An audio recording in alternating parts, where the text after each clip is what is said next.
Pistorius lived in a gated community, and yet it seems that he did have weapons inside his home. Now, would that be unusual in South Africa if you live in a compound like this?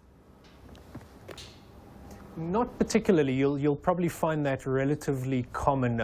We now know that the police have seized a 9mm pistol which was licensed to Pistorius, so he had at least one licensed weapon on the premises.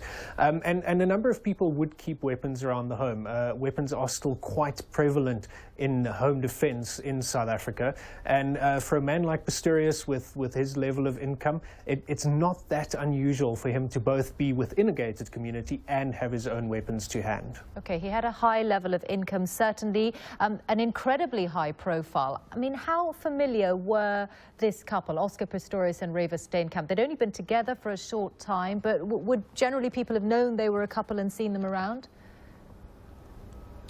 Well, Steenkamp is very well known by her own right. In fact, we have now learned from our state broadcaster, the SABC, that they will continue with the screening on Saturday of a reality TV show in which she appeared. So she'll be on television screens come this weekend. She's also appeared in many advertisements, both here and internationally. She was named one of the sexiest women in the world, so she was quite a high-profile model in her own right. Pistorius, of course, being quite iconic.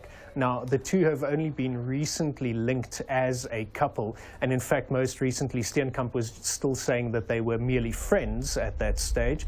So the two of them as a couple, not that well known, but individually, certainly yes. Okay. Just briefly, Philip, I imagine, a huge amount of shock. You called him an icon. I mean, this is one of the best-known South Africans in the world today.